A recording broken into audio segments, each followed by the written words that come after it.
What's up, guys? Welcome back to Track News Daily. It's your girl, Serenity Douglas, here to give you all of your track news daily. So, Rabat Diamond League just wrapped up for me. I just finished watching it, and it was a good one. And I need to say that these Diamond League meets lately have been really, really good. They've been giving us what I've been needing. They've been feeding the audience, feeding the track fans.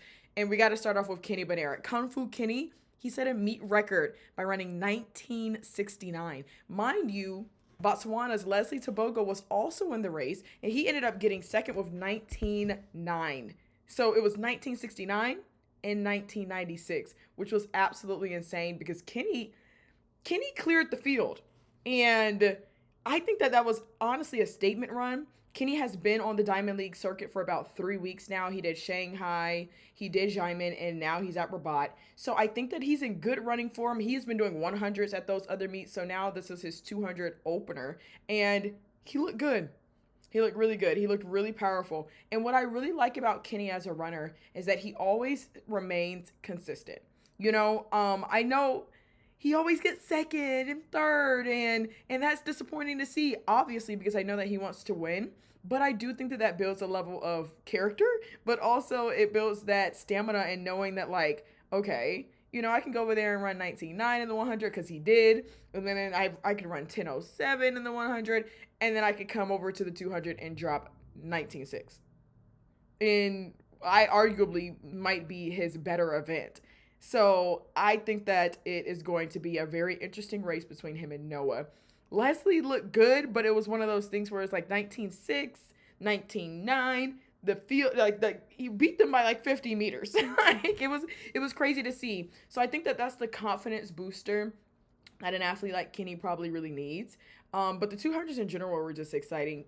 Sharika Jackson was not in it this week around, but we did have Shawnee Miller-Weibo yet again, but Cambria Sturgis beat her. Cambria ran 22:20 to take the win over the Olympic champion Shawnee Miller-Weibo. Cambria just shot out. Like, she shot out like a bat out of hell, and she just didn't stop. Like, that's really just what it is. She just didn't stop, and she looked really good too. So the 200 is really starting to become one of my favorite races of track and field, if we're being honest. I think that it has so much potential. Right now, Noah Lyles has the cake for being the fastest 200. He has won. But Kenny could take the crown. I don't want to keep saying, oh, it's so early. At this point, we're in June. So it's not that early anymore. 19.6 is nothing to be played with. He can definitely beat Noah Lyles at the Ultimate Championships. But something else I will say about Noah is that Noah always rises to the occasion. Always, always, always. Every time somebody else is moving really well and you're like, ooh, who is it going to be? Is it going to be Kenny? Is it going to be Noah? But then there's Leslie Tebogo on the field. Courtney Lindsay has also been running really well. And then Noah just shuts all that up. He does. He does. And he sweeps the field. So I think that it'll be really good. And I'm excited for it. But we got to transition, you guys, because the NCAA finished, finally, their regionals. And I say finally because it felt like nationals to me. Them separating men and women. Now, maybe that was the NCAA's point of separating them because that's how it's going to be at nationals. I get that. I don't really believe it was that necessary, especially because since it's going to be like that at nationals, why do it before nationals? Personally, they separated like men, women. So it was like 4 days of NCAA regionals. And that was a lot. But I get the structure. I do get it. Some athletes would rather just like go in and get out. But we have to talk about Auburn's Kanyinsola Ajahi's world lead of 1984. Wind legal. Auburn has been killing it the top 4 times in the men's East 100 final at that were under 10 seconds. And then Auburn's Israel Okan got 4th in that field. He was the final 999 athlete in that field. So Leroy Burrell's Auburn Tigers are here to stay.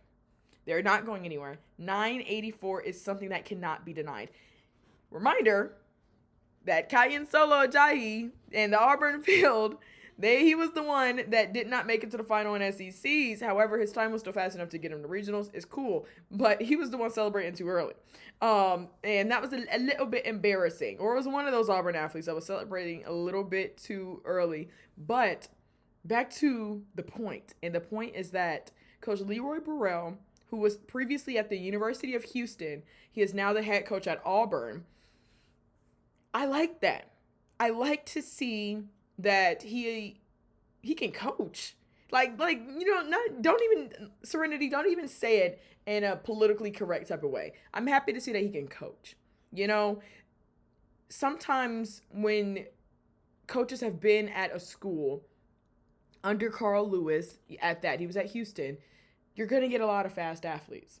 That's just going to be what it is. And then you kind of mix with the fact that, can you coach or are you just getting talent? And I think that when they go to other schools, this helps it, and also like maybe getting athletes, like maybe having a slump year and then transforming athletes. So that also helps to reveal who can actually coach and who can't. But also going to another school and being able to recruit and being able to turn those athletes that weren't previously, like they were solid athletes, but now they're exceptional athletes. And I think that was what Coach Leroy Burrell has been doing, because they also have Jacoby Tharp, who does hurdles, the NCAA champion. And he won, of course. He ran 13:05, setting the facility record. I mean, Auburn is not to be played with at all, and neither is Cayenne Solo Ajayi.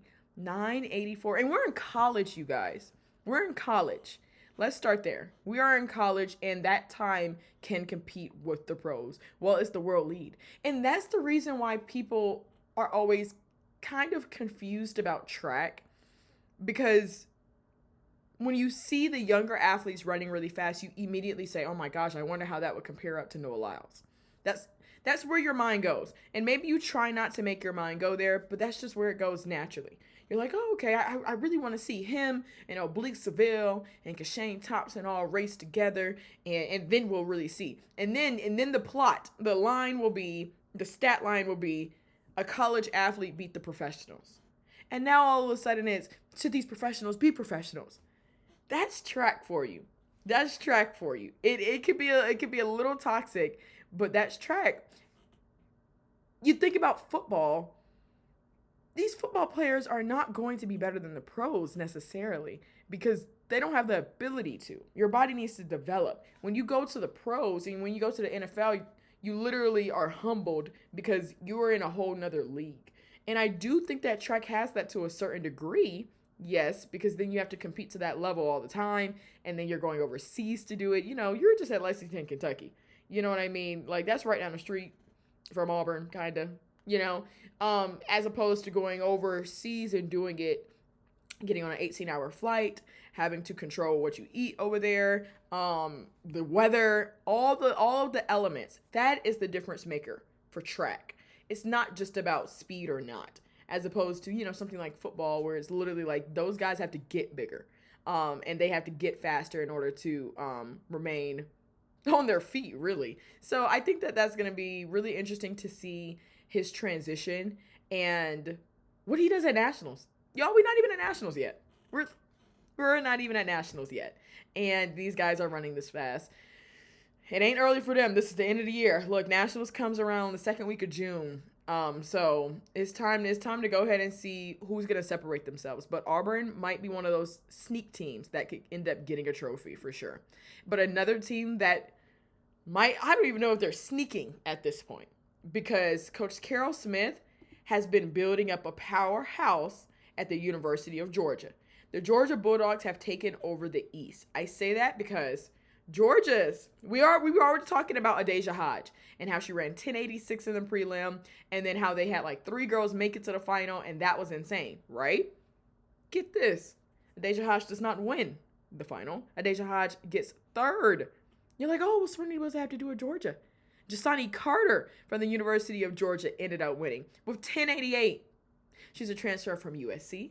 So she spent her time training under Quincy Watts, and she's like, you know what, I'm going to go to the original USC legend, and that's Carol Smith. I'm going to go with her over to the University of Georgia. And she won. She's a senior, and she won with 1088 also win legal. But she tied with Florida State's Janessa Walker with that 1088, and then Adasia Hodge ended up getting third with 1090. But reminder, like I said, she went 1086 in the prelim. That's crazy. And then Adasia came back in the 200 and won with 2209. She was .08 away from the facility record that Jamisha Ford holds. Jamisha Ford, University of South Carolina, ended up getting second with 2222. Luckily, her facility record did not go down that she set last year with 2201. But then Georgia proceeded to sweep both the women's 4x4 and the men's 4x4.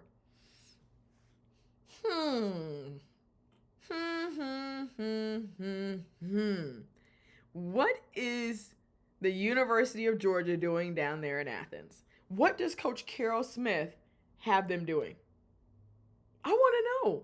I want to know. I want to see what their workouts are looking like. I heard she's a tough coach, y'all. Look, the women coaches are always tough coaches. I heard she's a tough coach.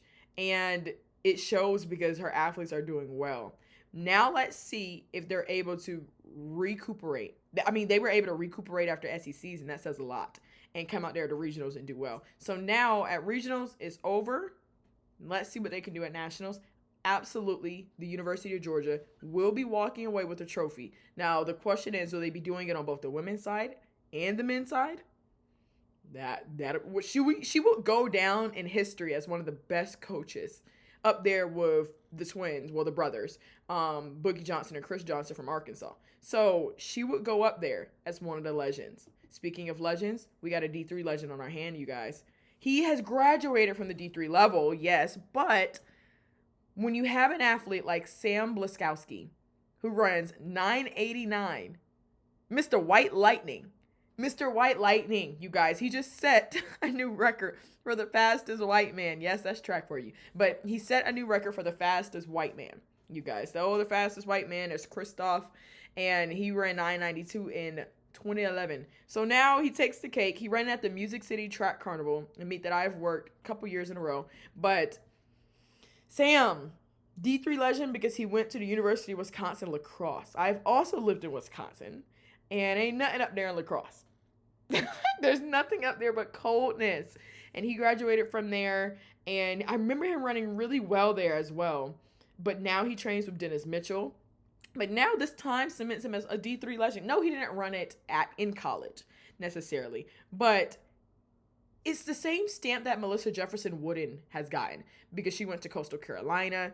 That's a small school that, if we're being honest, is known for baseball. And she put them on the map. So now this is kind of the same type of tone that Sam Blaskowski is getting with going from UW lacrosse and then training with Dennis Mitchell with Star Athletics, which is where Kenny Benaric trains, Sha'Carri Richardson trains, Christian Coleman trains, Aaron Brown trains, the list goes on. Courtney Lindsay trains. So he has gone there, and it shows, you guys. It shows 989, and now he has become the fastest white man. The fastest white man, and he's just a kid. So that's really, really crazy. But now it is about, I want him to go overseas. That's just how track is. You can run fast and everybody's like, yeah, but run fast over there. Or, yeah, but run fast against this person. Yeah, but run fast at the Olympics or at Worlds or at Ultimate Championship when it matters. That's just the way track is. Sorry. He ran this 989. Dummy fast. Also got to give a shout out to Cameron Crump, who was a hurdler. I'm not a hurdler, a jumper. He ran 9.9 right behind him. So that was crazy too. This meet was wild. But yeah, now I'm interested to see him go overseas if he gets the opportunity to. Go to some USATF meets and let's see what he can be. Let's see who he can be. Time to cement yourself. Not only as one of the fastest white men, but you could be one of the fastest ever. So excited to see his career just continue to flourish, and maybe being one of the slept on athletes going to a D3 university has helped his come up.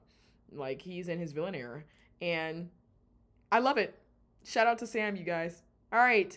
I'm closing out for Track News Daily. Make sure you guys are continuously liking, subscribing, and commenting so I can argue with you, debunk some of those ideas, but make sure y'all are continuously tuning in. Thank you.